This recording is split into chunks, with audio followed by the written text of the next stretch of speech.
and welcome to another edition of Pit Lane Parlay. My name is host Mike Jokum. With me, I have my co-host Jess Baker, and joining us for the first time is former writer from ESPN, now kind of writing on his own, John Oreovicz. John, how you doing? Jess, how you doing? Well, I'm fantastic. How are you, John? I'm super, Jess. It's super nice of you guys to think of having me on, and I appreciate it. Yeah, no problem at all, man. Thank you for the time this evening as we come down to the final few days before the IndyCar season finally starts, and this 6-month layover is over. But it wasn't without an interesting week of news, and I guess we can just dive right in. For those who happen to be in St. Pete, there is the Sebastian Bourdais charity karting event tonight. But Jess, what are you most looking forward to this season, whether it be the new aero kit, the amount of new teams, new sponsors? We'll start it off with that as our season preview, and then I'll turn it over to John for the same question. I mean, personally, I'm looking forward to the aero kit just from comments that the drivers have made. I think it's going to make for some amazing racing. So I can't wait to see it in action this weekend. I think you have to think along the same lines as Jess for that one. The aero kit, it resets the field. It puts a different focus on the engine manufacturers, more of a spotlight on them. Puts more of the driving of the car back in the hands of the drivers, which is something that they've asked for. And I think the fans have asked for that too. And, it's when you get a major regulation change like this, it has the tendency to, at least temporarily, not necessarily shake up the order, but at least it injects a bit of excitement and anticipation into it that isn't there when the same equipment goes into the second year or the third year or whatever. So it's a complete reset for IndyCar this year. I think the car looks good from what we've heard from the drivers. It drives well. We'll have to see how it races.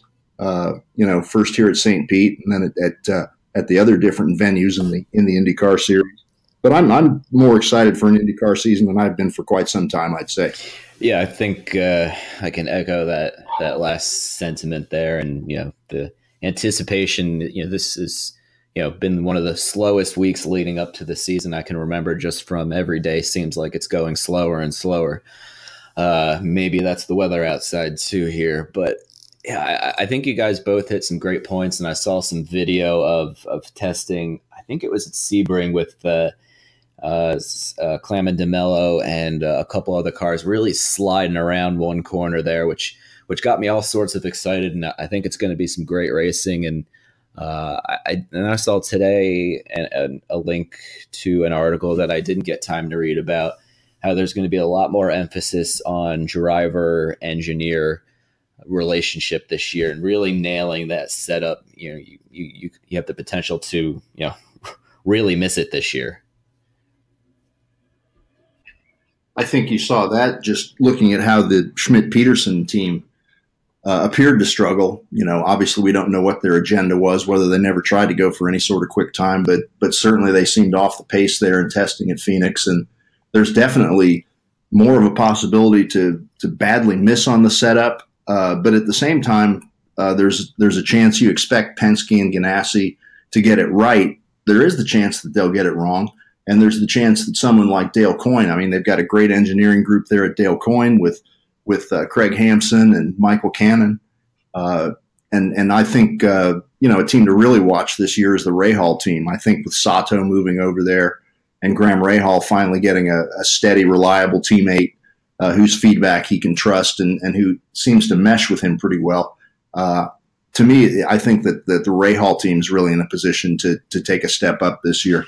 Yeah, I think the Rahal comment is one I've been saying for a couple of weeks now. It just feels like every time that they've been practicing somewhere or testing somewhere, whether it be the Phoenix test or these Sebring tests, or I think when he was out west in Sonoma, if I'm not mistaken. They've always been strong, and whether they've been the fastest or not, they've always been in the top 5 or so, and that's been both cars. switching gears slightly, John, we have a tradition here of Jess asking some offbeat, not racing questions. And as a guest, we're gonna put you on the spot. Jess, I'll leave it to you for which one you want to start with, and then we'll intermingle some racing stuff back in there. I don't know if it's even a question anymore, what one I want to start with, because everybody knows this one by this point. All right, John, I am giving you a 400-pound block of Swiss cheese. What are you going to do with it? Well, I can tell you I'm not going to eat it because I'm not a cheese guy. So that eliminates one very obvious choice. Although 400 pounds is a lot of cheese. Yeah, I don't know what that would do to your insides, but I guess it wouldn't be good. You could. Is Swiss cheese a meltable cheese? I don't know about that. I guess you would have to carve it, and you would have to carve it into something. And what would I carve a 400-pound block of cheese into? I'm tempted to say a statue of Marshall Pruitt, but do you have enough cheese? Oh,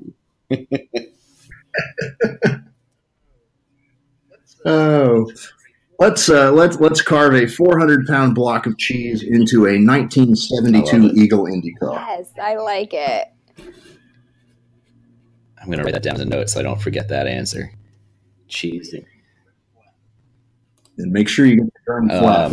So I will switch gears back into the racing world.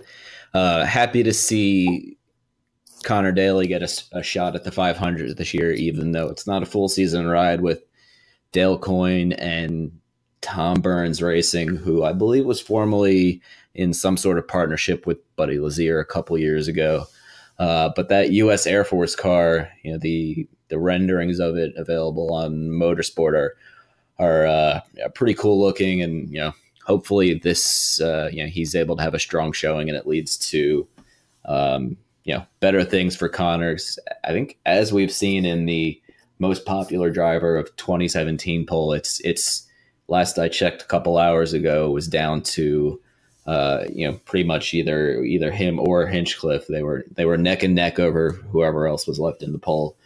So now, to me, that demonstrates the power of social media, because for the life of me, I can't imagine why the most popular driver wouldn't be Scott Dixon or Will Power, or somebody that wins races and is a kick-ass race car driver. I was surprised we didn't see more, that's the modern age of a Newgarden or like you said, Will Power or Dixon, and for Connor Daly to run away, and he's definitely one of the stronger social media presences of IndyCar. Definitely goes to show how important it is. Well, let's be honest. Yes, he does have the might of the Indianapolis Motor Speedway behind him, and there's a vested interest there. The Speedway. A lot of people want to see Connor Daly become a star, and obviously it's tough to become a star when you're sitting on the sidelines. I think he got blindsided by being released by Foyt. I don't think he saw that coming, but I can certainly relate to that. But it's a huge opportunity for him. The Coyne cars were very fast at Indianapolis last year. There's no guarantee that with the new package that's going to happen again. But if it does, he's in a great position to capitalize. And, he's got to get back in the car. He's got to get out there. It's one thing to win contests on social media, but if you're going to become, a popular race car driver, you've got to be a race car driver he first. Can, test well. I believe both him and the other youngster in Sage Karam will be testing at Indianapolis the end of March. I think the 27th is the open test. My understanding is there's several tests toward the end of the month. I guess there's a Chevy day in which the driver of the number 13 car is going to get some laps for the first time in a few years as well. John, we have a running joke here that we have not made it an episode yet, and I think this is number 12 without at least mentioning Danica within the first 15 minutes. And yeah, she announced today she was driving the number 13 car, and there were all sorts of running jokes about, bad luck that the car is green, bad luck that it's number 13, and all sorts of, other Indy superstitions out there. Definitely curious to see how she does in the test. I could put money on it that, similar to Alonso last year, maybe we'll get a live stream out of it, because I'm sure it'll bring in, a ton of, interested people.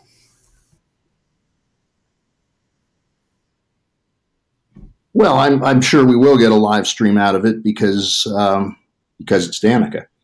But I think it's unrealistic to think that it'll have more than a tiny percent of the following or the impact of Alonso's test day last year, which was a worldwide phenomenon. And now Danica doesn't have the reach of Fernando Alonso. Who knows? Maybe I'll eat my words. Let's see what happens. There's going to be a harsh spotlight on her throughout the month of May. A lot of people pulling forward to end her career on a high note. And, it's going to be, like it or not, it's going to be one of the biggest stories of the month. And it's probably a good lead-in, Jess, to some of your thoughts on a topic that you were wanting to discuss. Okay, so I'm disappointed that she's running the 13 car, because that's my favorite number, and that's a problem. But as everyone and their brother at this point knows, I don't care for Danica. I agree wholeheartedly that she doesn't even come close to the same reach as Fernando, and the people who are saying she does are crazy. They obviously have only been focusing on the U.S. and they haven't been looking worldwide. And yes, here she has a huge, huge pull, and I'm not knocking that at all. I'm not saying she doesn't.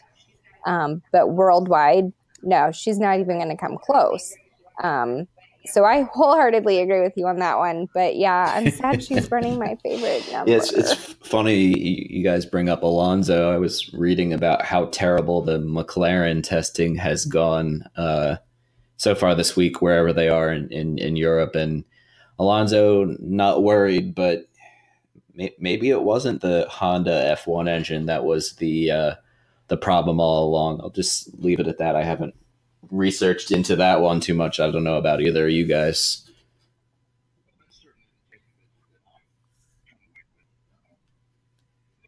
Well, that's certainly the take that I've come away with. They're 5 days into testing now, and McLaren has had trouble on all 5 days.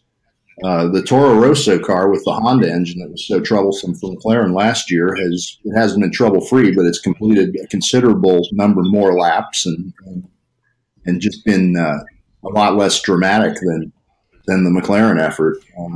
It's going to be very interesting to see.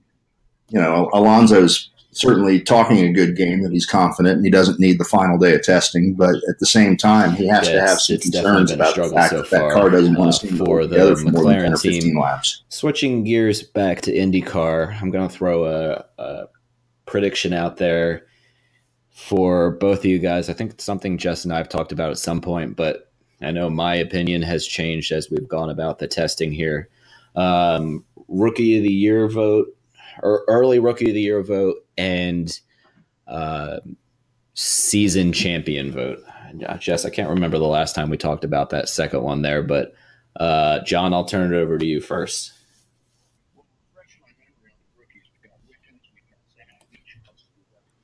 Wickens, Veach. Well, refresh my memory on the rookies. We've got Wickens, we've got Zach Veach. Who else have we got? Pietro Fittipaldi, Clement de Mello.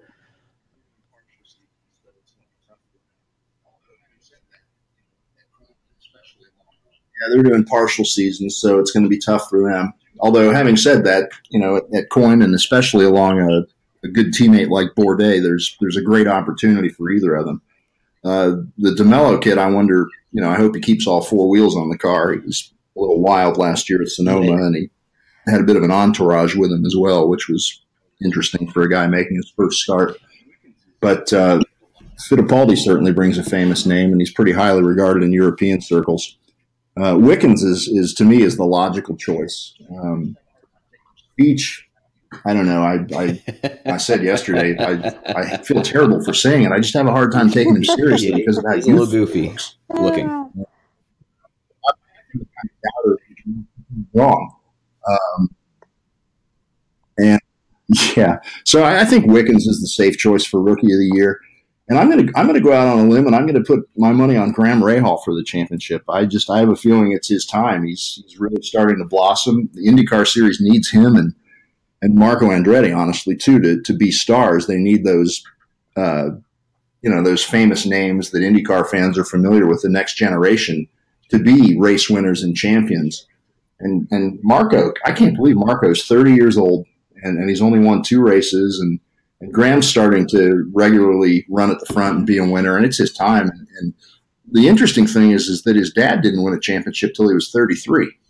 So Graham's 29 now. So he's got a lot of good years ahead of him. And he's been a star for the series outside of the car because of how well spoken he is and the name that he carries and everything. But he's really stepping into the role of being a star in the car as well, and I think that can only benefit IndyCar. Couple rookies I missed: Renee Binder and Kyle Kaiser sharing the seat. Jack Harvey with a couple races.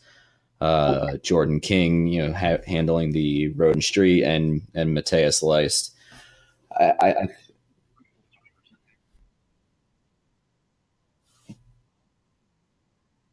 Okay, so 3 full-timers. And Leist I worry about, again, the potential of him wadding a few cars up, especially because I don't know if Tony Kanaan's the world's greatest test and development driver. So hopefully Foyt hits it as opposed to misses it, because I'd hate to see Tony's career end on a low note. 4 or 5 brush-ups there against the wall on that last day. My pick for Rookie of the Year, since I'm gonna not go with Wickens, although I do think he is the safe bet. He's definitely the most quote unquote seasoned of the rookies.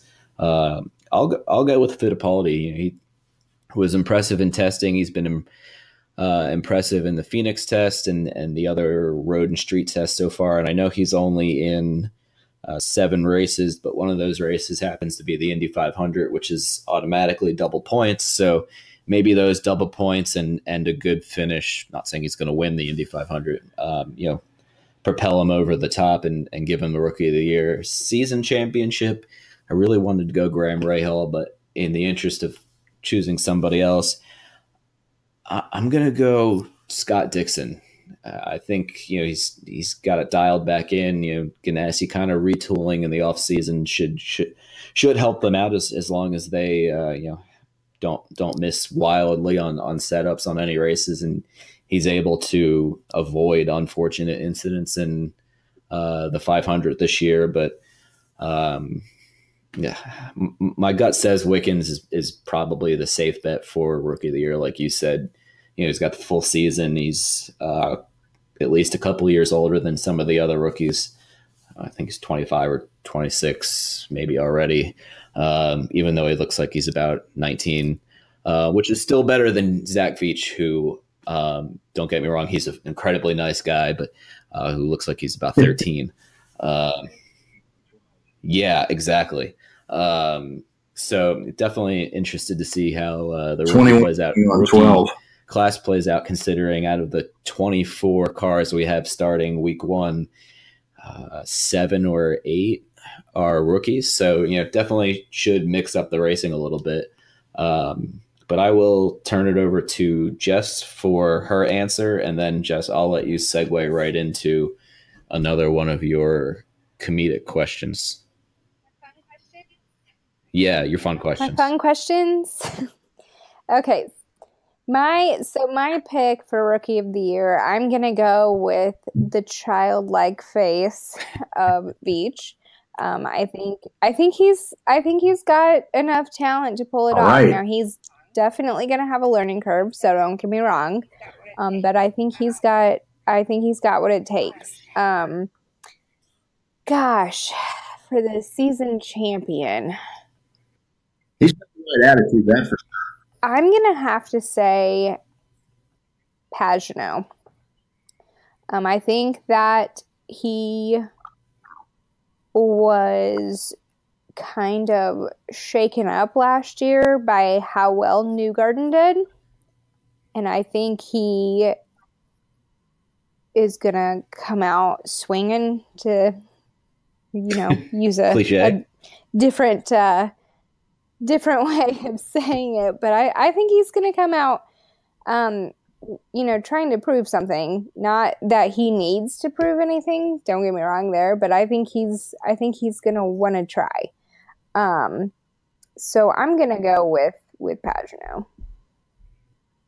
I think the whole Penske battle is going to be fascinating because each of those guys has a lot of strengths. And, if they take points from each other, it's going to benefit the guys outside the Penske team. And to me, that's, one of the big subplots of the year is how the Penske I think it's battle is going to affect everything else. Jess, I'll let you keep going. Oh, yeah, my bad. I forgot. It's my turn for the fun question. Okay, so next fun question, and I ask everybody, so I'm sure you have heard this before. What is your spirit animal?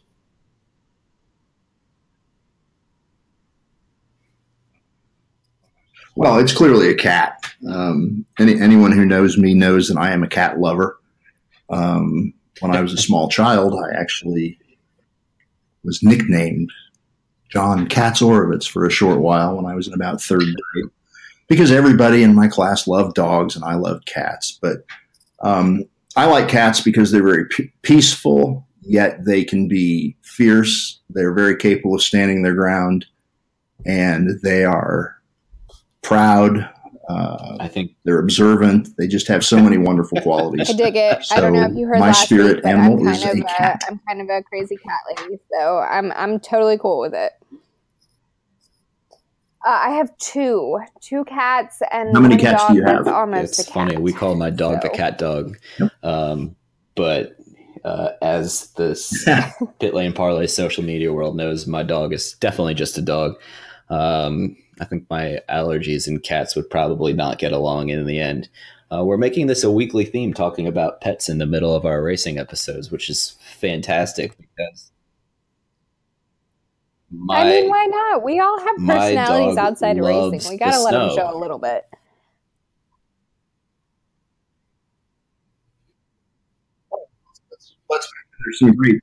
There's some great IndyCar pets out there too. You got Norman Pagenaud. I forget. May rest in peace, but Chevy Clausen. There's some maybe just to Jess great when we pets weren't out recording. there. But my wife, who doesn't really follow IndyCar racing, knows who drivers are based on their dogs. So if I show up a dog, she goes, "Oh yeah, that's Marco's dog. Oh, that's that guy Hinch's dog, right?" Yeah, there you go. All of them have some good their own social media accounts, which are always worth a follow, and pretty fun to follow along with. Or you can follow along with.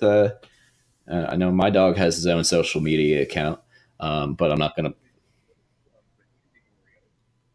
Yes. Well, you told me to plug, but Indy Oreo, just like it sounds, Oreo. On both Twitter and Instagram, and more so on Instagram, I will flood you with cat pictures as well as racing pictures. Every once in a while on our and car pictures and pictures media, of David Gilmour of Pink Floyd sleeping under my feet while he's recording, or every once in a while, as I'm sure most people have heard, you hear Jess's dog or my dog barking in the background at whatever happens to be going on. Usually for me, it's a squirrel outside. There's a bunch of big trees right next to my window here. But moving on, I saw a pretty cool article come out. It's not really so much an article, but speaking of the new technology in the cars this year, the display panels that previously just listed what place the drivers were running in now can have their speed, different logos. We saw Graham Rahal with an American flag and the Honda and Chevy logos at the Phoenix test. I'm interested to see how and what they're going to do with it this year, because it could be pretty cool, especially for the younger generation who's into the technology. And I'm going to segue that into your guys' opinion and maybe how IndyCar could do this. I was impressed with F1's I forget the terminology they use, the streaming package where for $8 to $10 a month, you stream every test, every practice, every race, and I believe you get a bunch of in-car cams and maybe some sort of radio transmissions. I forget exactly what it entails, but I thought, at $8 or $9 a month, that it was pretty reasonable and could really bring in the younger millennial crowd who wants to sit in front of a computer and stream things versus sitting down and watching on the couch and having traditional cable television.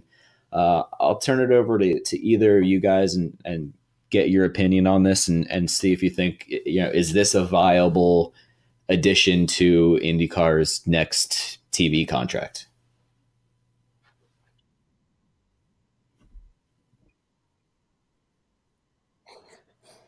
If you could see me right now, Jess, why don't you go first? You would know my answer. I am sitting in my bed with my computer on my lap and my phone in my hand.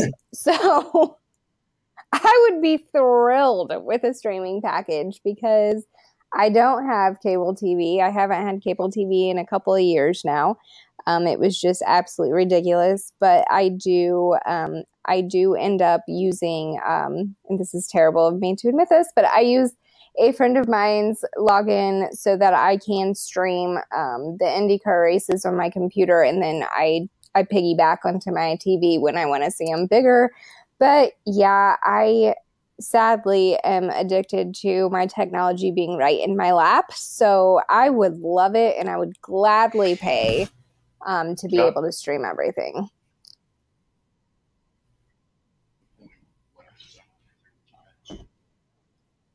I am slowly adapting to the modern world, and I got to a point last summer where there were times when I ended up watching some IndyCar races on my phone. And to me, there's nothing wrong with it. I mean, there's still a mute button and all the important things that you need. To me, $100 a year, they nailed the price point. I think $100 a year is a nice round number, whether you want to make a lump sum payment or pay $7.99 a month or $9.50 a month or whatever. I don't think a serious enthusiast is going to balk at that price to get lots of coverage, to get it where they want, and almost as importantly, to get it commercial free. That's one of the key things in there, and I'm sure that commercialism will somehow creep into it, and I'm sure there's got to be some way that that side of the sport is going to be represented. But to me, I think it's a no-brainer.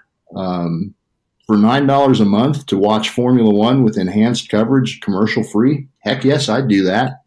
And it's a critical time right now for IndyCar, being as they are in negotiations for their television contract that'll start next year.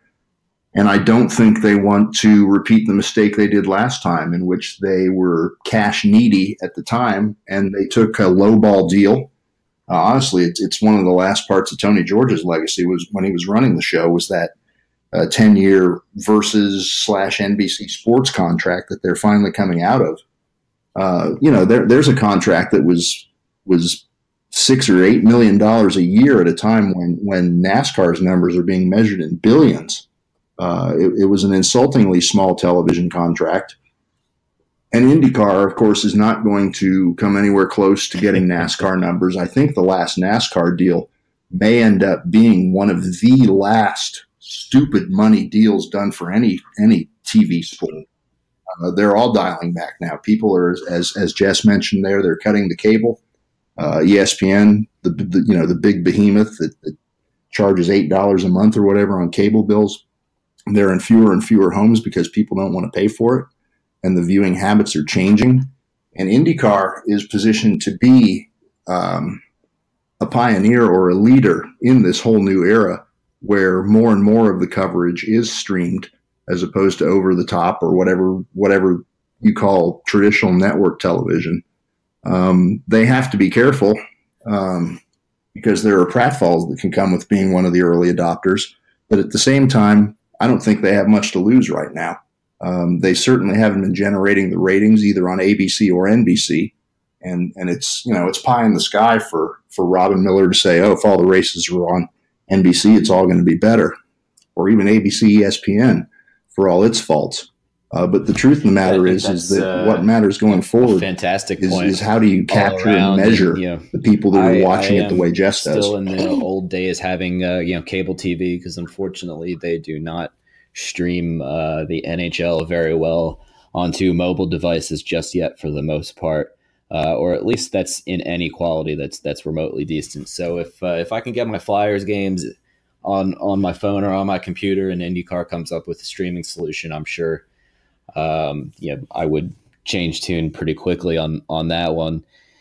I think, if they can keep it in that price point, that's, $10 a month, give or take, and whatever they need to do, if they need to have one of the sides of the screen be some sort of advertisement, definitely, I'm sure that'll happen in some way, or some sort of, thing like YouTube where an ad pops up before your video plays, and that really wouldn't bother me too much. And it would be great to be able to watch a race on my phone for the times where I can't be near a TV, or some other issue comes up, or I'm stuck working somewhere. Definitely a big fan of that, and big fan of what F1 did with that. It's probably one of the best things I've seen come out of F1 in quite some time in general. Switching gears. Yeah. I mean, so, IndyCar is in the unique position where, as so it's nice to see they're getting their television motorsport.com, they're on the upswing for more than a few reasons, and we won't go through all of them, so it might take another hour. But they're at a point now where if they can negotiate a decent TV contract, it kind of seems like the way of these TV contracts for sports in general is it's you're not getting that mega contract anymore. It's a couple of years, and maybe they negotiate in a couple of years. Maybe Hulu or one of those type of things is really taking over versus TV, and then everything is just streamed. And having used Hulu streaming before, it has a little ways to go technically to be viable, but definitely would be great to be able to sit in an airport and watch an IndyCar race instead of having to DVR it while you travel. Slight change of gears. I know there are plenty of IndyCar fantasy buffs out there with the general IndyCar.com league. IndyCar Nation is running that league. It's IndyCarNation.IndyCar.com. Maybe we'll try to host our own little pit lane parlay group on there if that's possible. And I know Jess and I are in another league with IndyCar Encyclopedia man Matt Hickey, and I'm a rookie in that league this year, so I know I'm going to win, or at least I'm going to beat Jess this year. I'm just going to leave it at that. So Bring it on, that'll Ricky. be fun. I know there's quite a few who are into the fantasy sports. I am terrible at all fantasy sports. I don't know about you, John or Jess, but I just never.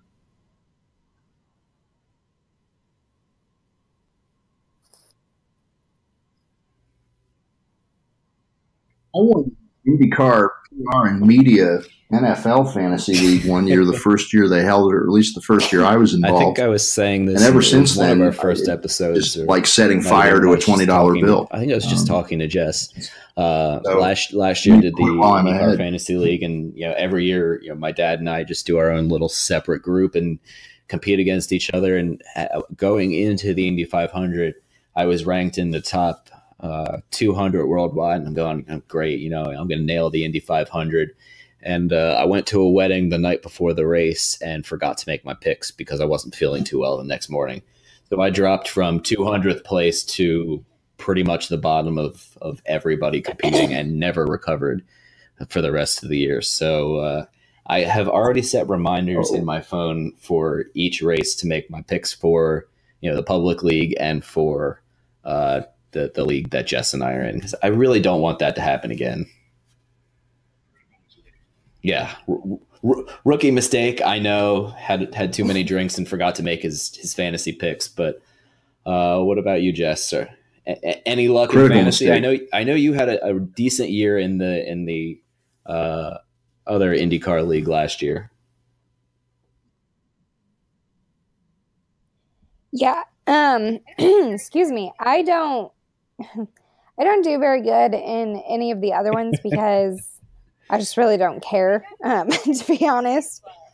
They don't keep my attention nearly as well as the one that Matt runs. I love that one, and I've done, I would say, fairly well every year except for one. I was in the I was in what they call the elimination zone, like every week until the very last week, and I somehow ended up like 12th or something. I don't even know, but I do fairly well, so I need to find some wood to knock on, but I do fairly well in his System. I have a pretty good a system. Yeah, there's definitely a lot of thought put into it. I don't just wing it every week. I'm not going to announce who my picks are for that league because I don't want to give you any help there, Jess. But maybe after each race, I'll divulge who my picks are for the. Oh yeah, that's right. That's right. For the other league, you don't even have to do it. Yeah. Moving on. We're kind of getting towards the end of the episode here. Jess, is there any other off-topic questions you wanted to ask? I saw an interesting Facebook thread going that I wanted to get your guys' opinion on, but I'll turn it over to you first, Jess.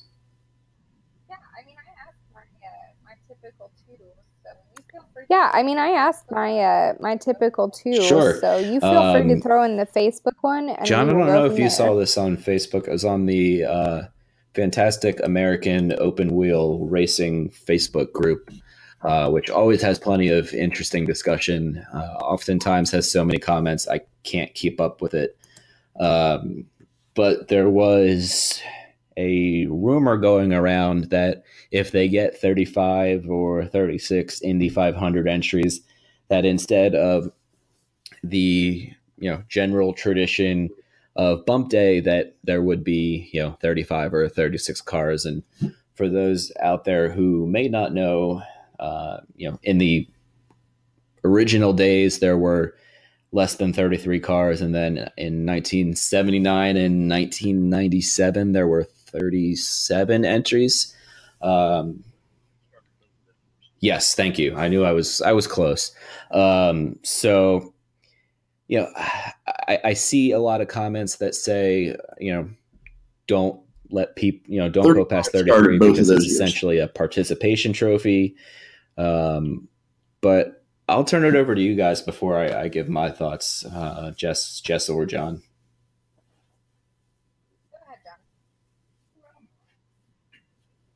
Go ahead, John. Tradition is a big thing for Speedway. But tradition is also a selective thing. Well, tradition is a big thing at the Speedway. But tradition is also a selective thing at the Speedway. As we saw in 1997, or it's 1979, and even more so in 1997. When the circumstances fit, they find a reason to justify them, their actions. My opinion is that if you're going to have 33 entries or 34 entries or 35 entries, 35 maybe you could keep bumping, but if there's 34 people trying to get 33 spots, I don't think, other than creating unnecessary danger and drama and I'm going to get shot down. People are like, oh, Indy qualifying is all about putting it on the line, man, and going for it. And if you crash, that's too bad, man. You tried hard. It's a different time than it was in 1968 or whatever. I mean, it's absolutely when there were 60 or 70 guys out there trying to make a 33 car field. Absolutely, it was life or death, the effort that was being put into Indianapolis 500 qualifying. But in this day and age, there's just no point. I mean, if you really want to have bumping and you're only getting 33 or 34 entries, then cut the size of the field. Make it a 28-car field or a 30-car field, and put some value back into bumping. If you place a higher value on bumping and the perceived drama that comes from that, then you need to cut the size of the field, because the people who know what bump day used to be and know what it means just think it's whether it's starting 35 and not having any bumping or having this Jess? new weird hybrid qualifying system that they've come up with the last few years. People don't like it. So if you're going to take the value of real bumping out of it, on some parts, I don't see the point in having any of it. I very much would love to see bumping come back. I think it would add that level of excitement that does bring the fans in, and that is good for the sport in the long term. But I agree that doing it just as a show can have devastating effects if it's not done properly. So it's kind of, I don't know. Like, I would really be sad if it wasn't 33 cars. And I know that's silly because it is the tradition or whatever, but I've grown up seeing the 33 cars all but 1 year. And it's just kind of heartbreaking to think about it. But at the same time, we have to also remember where this rumor started at. And this rumor was started from what I have seen from Robin Miller's mailbag. And it wasn't even like his opinion that they shouldn't bump. He said, what if they didn't? and people just kind of ran with it. And I think that has to be kind of all of this has to be taken with a grain of salt, because, I mean, does he really know that they're talking about it? Or was it just kind of a like, hey, what if this scenario happened kind of question? So I'm just taking it all with a grain of salt at the moment. Yeah. And I'm trying to not get too emotionally involved one way or the other. Brought up great points. Especially, I get the tradition point of it. Originally when they set the field to 33 cars, back in the 19-teens or 1920s, whenever the 33 was decided on, it was because of the size of the cars. And obviously safety was a little bit. Sure.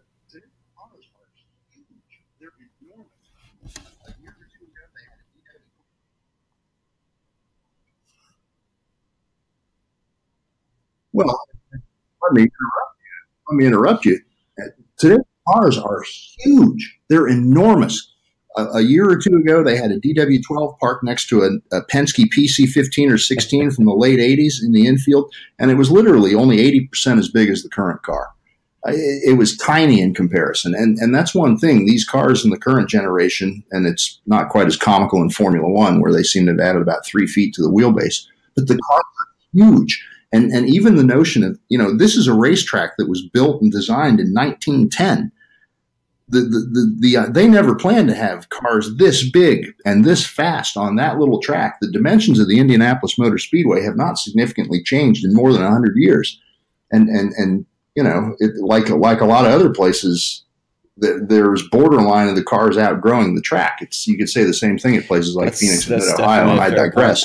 But at the same time, 11 rows of 3, that's another tradition, that the cars are so big and wide that I hope, why don't we have neat, beautiful, clean starts anymore? And some of it's because you can't run close together 3 wide because the cars are just too big. Sponsors are paying money, but at the same time, I'm with Jess, and it's what we've kind of grown accustomed to. But if at the same time, if they come and they decide, listen, it's 35 cars, as long as car 34 and 35 can run at a reasonable pace and aren't way off the pace, I don't really see a big issue with it. We'll make that our Pit Lane Parlay Twitter poll of the week, to get everybody else's input in on that one. If you get a car that's 10 miles an hour slower than the guy right above him, that's probably he doesn't need to be racing. But if everybody is reasonably competitive, I think if you have a 34th car, there's no big issue there. And with that, Jess, I will let you give the first pitfall of the week because I think yours is probably the best one that we have.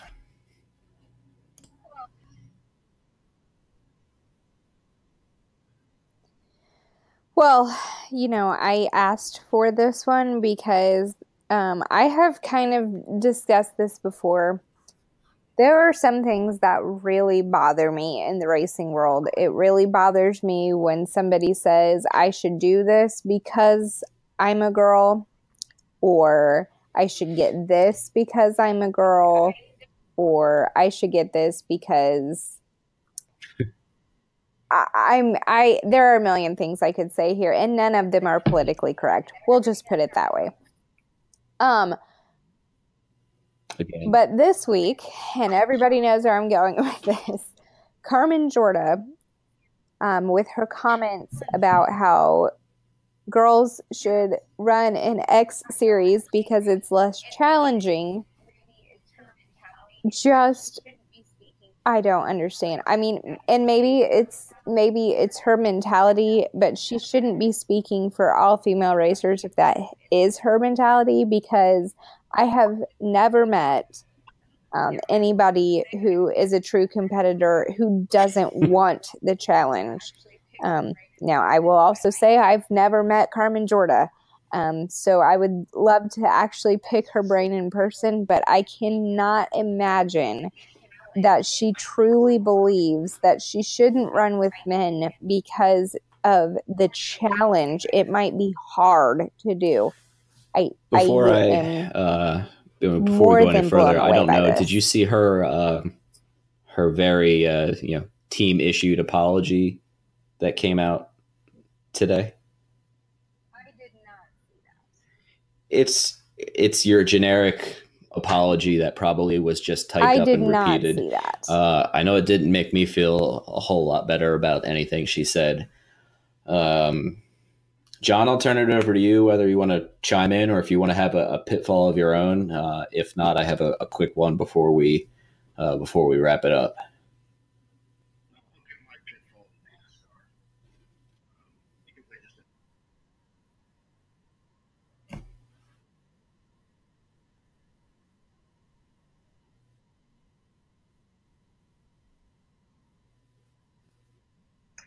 Oh, I'll give my pitfall to NASCAR. Because they just announced that they've penalized Kevin Harvick after his big victory at Las Vegas last week. You might have seen that the rear window and the roof on his car was collapsing a little bit. They've gone on to say that a brace failed in the car, and NASCAR kind of threw the book at him and fined the crew chief $50,000 and took away his playoff points. And I guess that's the biggest pitfall. I'm not so much mad that NASCAR would penalize a competitor and it's no longer an encumbered win or anything like that. But if you just look through it, what NASCAR has done is they've just complicated racing a lot more than it needs to be. They manage the competition. They micromanage the competition. Can't argue that one. I didn't watch the race, but I saw made the races so much more confusing and difficult. The point system and the playoff system. NASCAR it's just a jumbled mess. And so let's just briefly end does whatever they want to do. Giving my pitfall to NASCAR. Adds rules in or subtracts rules out whenever they feel like it. So I'll leave it at that. And my pitfall, I'm going to keep mine short and simple here.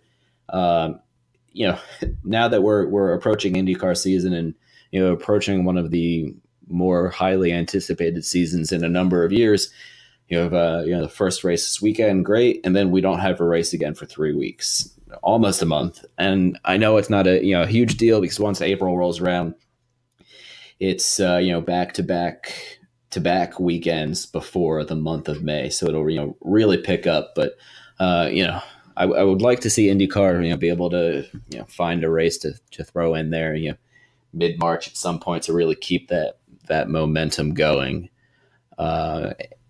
Anybody else have an opinion on that one, or should we wrap it up?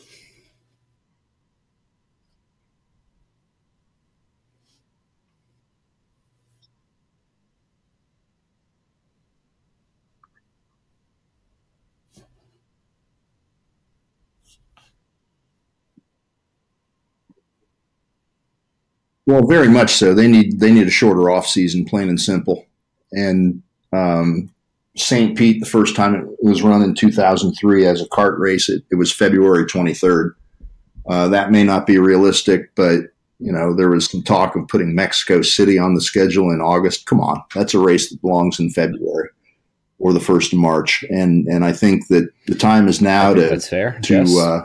While the series appears to be poised for some growth, let's actually physically grow it. Let's start it earlier. Let's end it a couple weeks later. Let's get it back to where it was when it was at its most popular, where it started, March 1st and ended October 1st. Earlier races and the later races. I remember my birthday is in the middle of October, and I remember not too long ago, I would celebrate my birthday almost every year at the Texas night race. So it's an odd thing to me how short it is now, and I know that it takes a lot of work to get tracks to come on board, but they really need to look at working on that, because it does draw people in when the seasons start to change. We wrap things up. They don't become again, the race immediately. This weekend. The race itself is on ABC. Each practice, starting at 11:20 on Friday, is live streamed on racecontrol.indycar.com. The 2 practices Friday, the practice and qualifying on Saturday, and final warm-ups Sunday morning before what could be a rain race if the forecast holds up. So that could throw a wrench into the first race in this new AeroKit era. And again, you can find the podcast on iTunes and Google Play and Stitcher and Podbean. And as I announced about an hour ago, Castbox, which is a new, I believe, a newer app that's out there. And Fridays from 3:15 to 4:15, you can find the show on Wildfire Radio, which is at _Wildfire Radio Sports. And let me grab their website for everybody so you have it, because you can also find it on their website. They do have an app for Android and iOS, or if you want to listen online on their website, it's wildfireradiosports.com. And plenty of great other sport programs, and a new writer, IndyCar writer, got added to the team in Mike Silver, who I believe is based somewhere down in the St. Pete area. So great things coming from the Wildfire team. John, thank you very much for joining us this evening. And if you guys don't have anything else, Jess, I'll let you sign it off.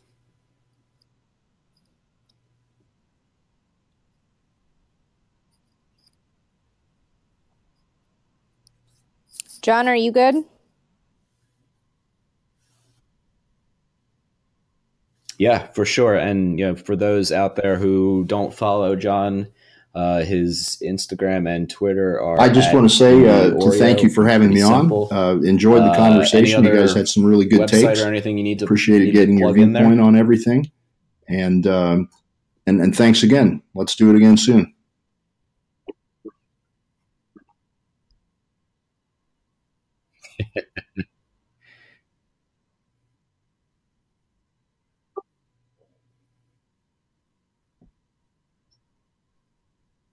Well, I mean, you can go to my own name. I haven't used it much. I've kind of resuscitated it a little bit recently, but johnoreovicz.com. If you can figure out how to spell it, you can figure out how to find it.